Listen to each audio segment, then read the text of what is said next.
Parce que si on n'avait pas eu l'aide de la ville d'Auxerre, je ne sais pas de qui on l'aurait eu. Hein. Voilà. Je vais vous présenter, si j'arrive à trouver tout le monde, les quelques photographes qui sont présents. Donc déjà, je vous présente mon successeur, François Bonnet, qui va prendre la relève. Ça ne veut pas dire que je vais tout laisser, que je vais tout abandonner, je l'aimerais un peu quand même. Voilà. Oui, hein beaucoup. Voilà. Donc, tout au fond, vous avez les photographies de Gabriel Stauffer. Il est très connu sur Auxerre, puisque ça fait la 4e ou 5e fois qu'il expose pour un mois de la photo. Le voilà. Gabriel, voilà. C'est un spécialiste de la photo, hein, noir et blanc. Un prof d'optique, donc c'est normal qu'il soit bon en photographie. Ensuite, on a monsieur Jacques Denarnaud, qui est présent ici, qui a fait des photos de son ami, le carrossier, dont je ne connais pas le nom d'ailleurs. Jean-Luc Léger. Voilà, Jean-Luc Léger. Un professionnel de la photo, oui. Qu'est-ce qu'on a aussi? Jamel Ben Mohamed, notre pompier.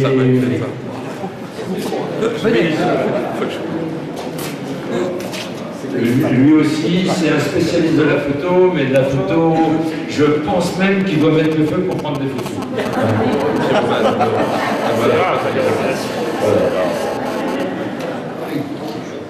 André Hullet, qui nous a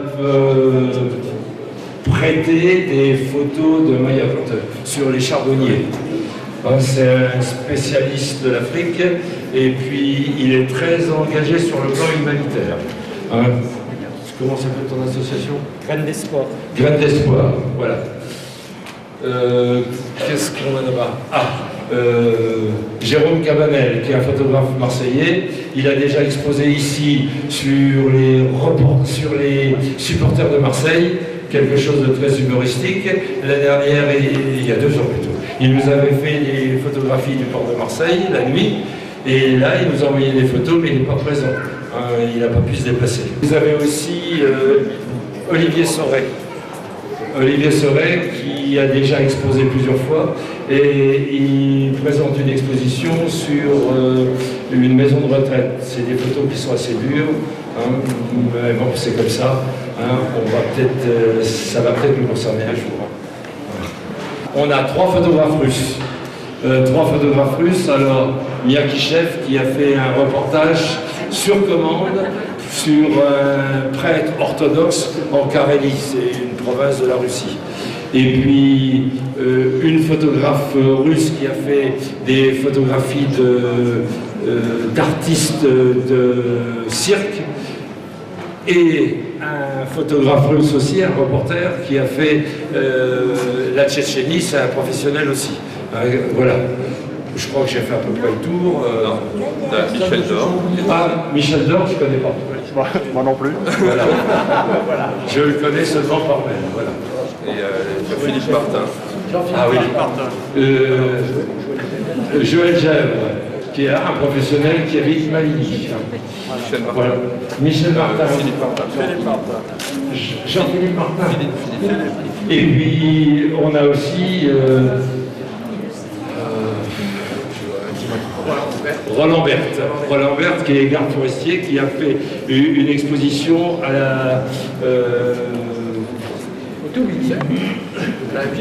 la lycée, voilà, sur le travail dans la forêt. Voilà, bon, je crois que comme j'avais pas fait de petits papiers, je pense avoir oublié personne, quoi.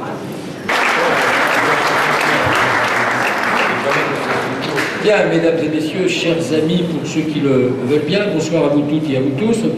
Je vais d'abord rendre hommage à notre ami Baudry, qui est engagé dans le mois de la photo depuis 1984 et qui doit présider tout ceci, je crois, depuis 1990. Et Daniel a toujours eu cette qualité, il a été un véritable militant du mois de la photo. Dieu sait s'il a porté sur ses épaules à la fois des réussites, des projets d'abord de réussite, mais aussi beaucoup d'angoisse. Et je crois que ce mois de la photo 2012 particulièrement réussi est aussi un moyen de rendre hommage au travail accompli par Daniel. De te revoir. Deuxième chose que je voulais dire, ce voie de la photo trouve sa place aussi dans la coordination de ce qu'on va appeler les villes culturelles de Lyon. 8 villes de Lyon se sont groupées à l'initiative de la ville d'Auxerre.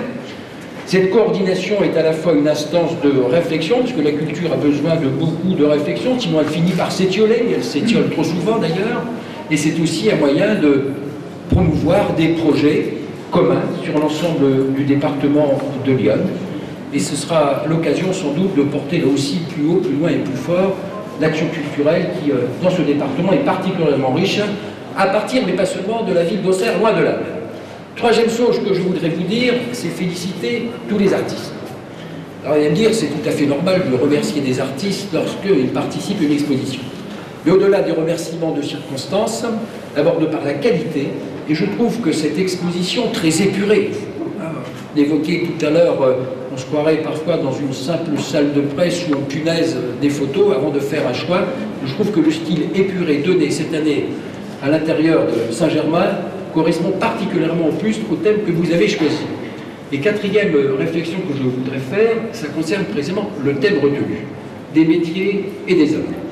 Alors quand on regarde les photos, il y en a beaucoup qui portent à la nostalgie. On a tous cette nostalgie des métiers qui mobilisaient bien la main, mais c'est d'abord et avant tout une exposition dont je dirais qu'elle est consacrée à l'intelligence de la main. Et au-delà d'ailleurs de la qualité des photographies et du thème en tant que tel que vous avez retenu, dans un contexte où la vie de beaucoup de nos concitoyens est difficile, avoir une exposition qui rappelle ce que sont les métiers de la main et de la tête en même temps, c'est sans doute un moyen aussi de dire et de répéter que dans notre société, il n'y a pas d'insertion durable dans la société sans insertion professionnelle.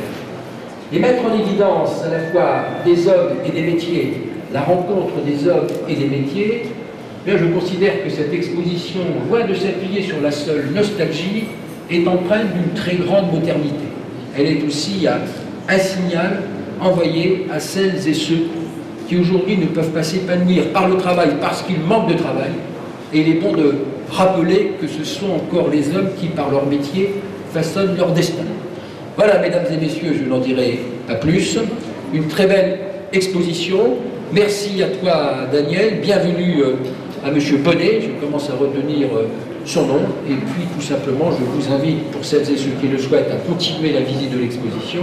Et celles et ceux qui sont assoiffés, à nous retrouver autour de la table. Merci à vous.